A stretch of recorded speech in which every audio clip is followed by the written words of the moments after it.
Good evening, everybody. My name's 12 Gauge. Welcome to my channel. I'm going to take a little break from true crime here and talk about substance use and recovery. Every year, every second, every moment, we have somebody losing their lives to some sort of chemical, some sort of medication that goes untreated for so long. You get hooked on things get mixed in together, and before long, you're just chasing that next high. Life becomes difficult. It's hard to face reality without the substance of your choice.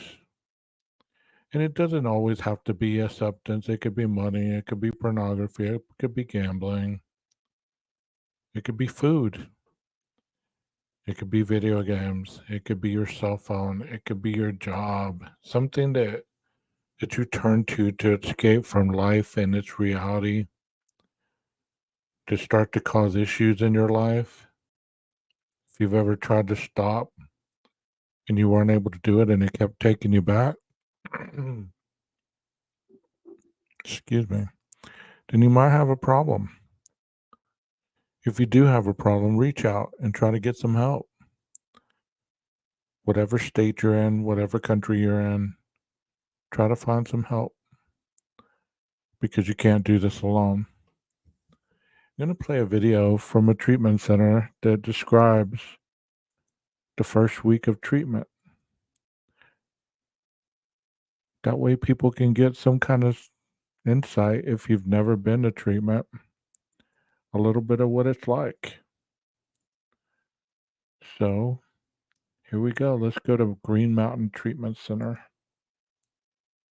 So a typical day here for any of our residential clients is that they're woken up early in the morning at about 6:30, and they'll do a morning meditation. Then they'll go about starting their day. They'll get breakfast, they'll get medications, take care of themselves, clean up their living space, all of that, and they begin groups at 9:30. Pretty quickly within their first full week here, they'll start what we call Little Big Book, and that is a pretty intensive week-long series of groups. At the end of that, they would take a third step, which is essentially like handing their will over, becoming willing to engage in the process. And then they move on to beginning their fourth step. So the fourth step is a writing out of all your resentments. So you'll write out all of the people, places, principles, anything that you resent, anything that's played a role in your life, sort of in keeping you sick. And then they'll go through and start owning their own side of the street with that. So they'll look at how have they been selfish, how have they been dishonest, how have they been self-seeking,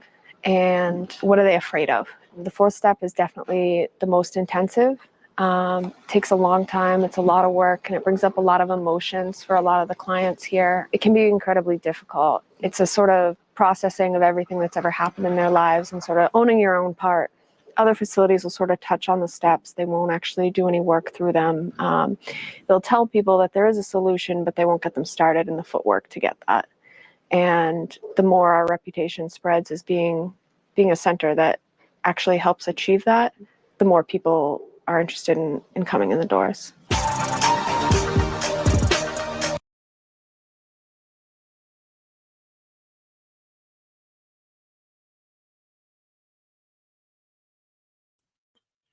Okay, that was a brief synopsis of what that treatment facility offers.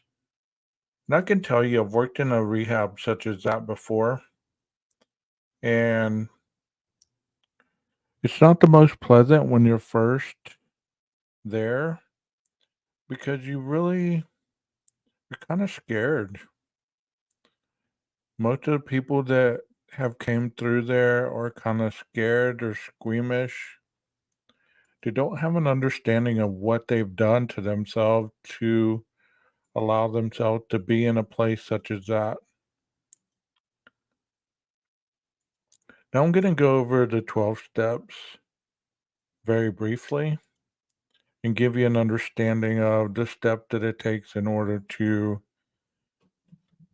accepting differences. And I know that not everybody who goes into treatment has alcohol issues, but this is The basic groundwork that was established first was with alcohol, and then it kind of branched off in other areas into many different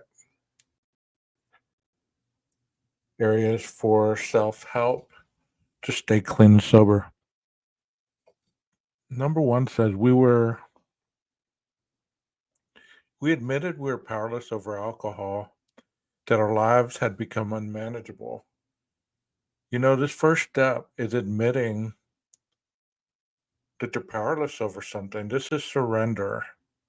And that your life, according to this substance or whatever it might be, your life is unmanageable. It means you might be going to jail, you might be getting tickets, you might be being late for work, being constantly calling in, and your life's unmanageable due to the fact that you're powerless over this substance.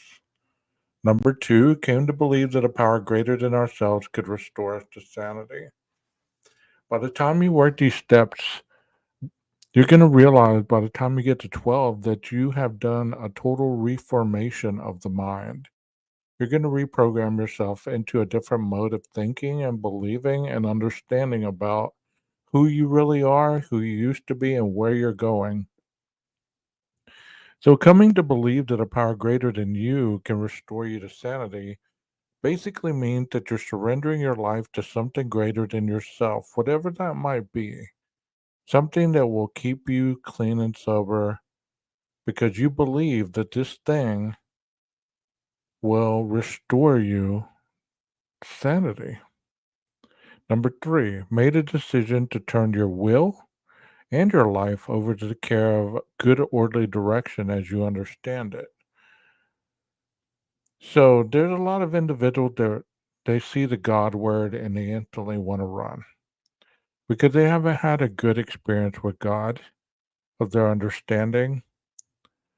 And many times the spiritual aspect is not grounded at this point. You don't really have a spiritual understanding of where you come from, where you're going, or where you want to end up.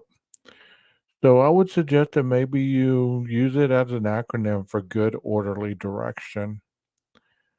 Number four, you made a searching and fearless moral inventory of yourself. That means that during this inventory, hopefully by this point, you're attending meetings, you're working the steps, you're having a temporary sponsor or a sponsor that has been in recovery for 5 to 7 years or more, and they're working the steps with you to understand how to get your life back in order. And that's where this fearless and moral inventory of yourself comes in. And you start to outline the areas in your life where you've had the most trouble that have made it unmanageable. Number five, we admitted to God, to ourselves, and another human being the exact nature of our wrongs. By admitting to God or good orderly direction to yourself and to another human being the exact nature of your wrong, this is where you get the exact nature of your wrongs come from your inventory. Number six, you're entirely ready to have God remove these defects of character, meaning that you've identified them, you've admitted them, and now you're ready to let go.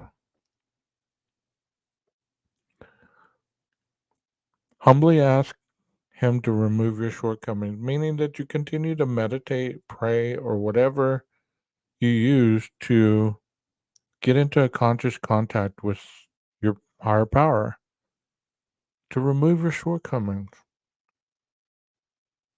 Made a list of all the people we had harmed and became willing to make amends to them all. You make this list, and that's all you're doing at this point is just making the list of the people that you've harmed. And you get these people from the fearless and moral inventory of yourself. And through step five, you're continuously working these steps simultaneously while working one step at a time to get to 12. Number nine, you may direct amends to such people wherever possible, except when to do so would injure them or others. So this is making amends through writing letters by discussing these amends with the people whenever you can, except whenever talking to them again would cause more harm.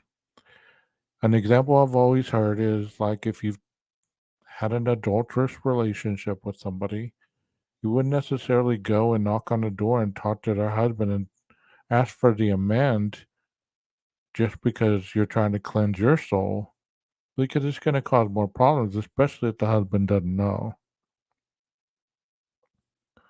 And that might injure them or yourself. Continue to take personal inventory. When we were wrong, we promptly admitted it. This is the honesty portion of it. You continue to take daily inventory. And when you're wrong, you admit it. You don't make excuses. You don't blame. You don't try to excuse it away. You're owning your situation. Number 11, sought through prayer and meditation to improve our conscious contact with God as we understood Him, praying only for knowledge of His will and the power to carry that out. That means that you're doing your own work. You're praying, you're meditating to the God or the higher power of your understanding. And continue to pray for knowledge of His will and the power to carry that out.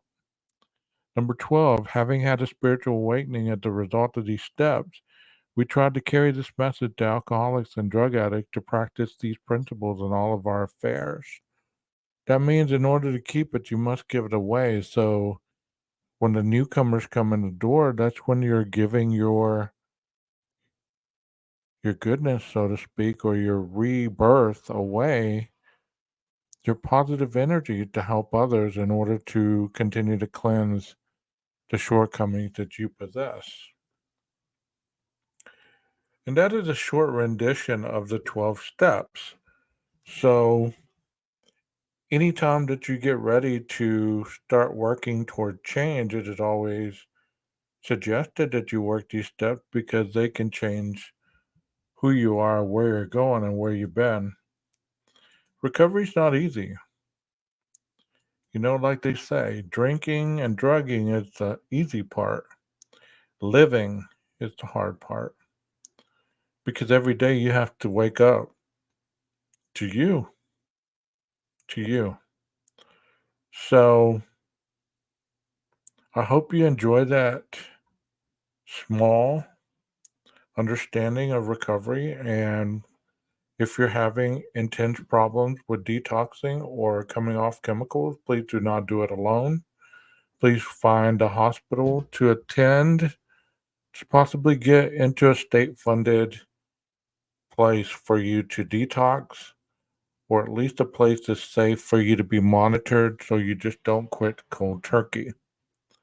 To understand that relapse is not a part of recovery, so you also need to get to the point of your understanding where enough is enough. And I hope you enjoyed this. Y'all have a wonderful evening. Maestro, cue that music.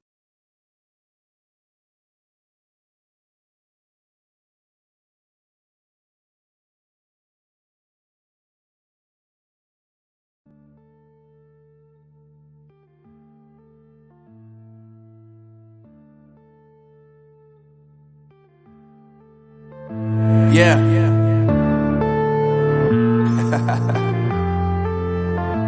Unknown Brain. Marvin Devine. I'm saying bye to all the lies and all the times you cried, saying that I wasn't right, yet I was right by your side. You manipulator, playing games, your friends commentators, and I don't know what you say about our private conversations, but it's got them hating. Thanks for all the rumors you be claiming. It's cool, I'm done with you, so they can throw you a celebration. You gon' hate it when you see me with somebody living better. I'm trying to tell you that me just doing me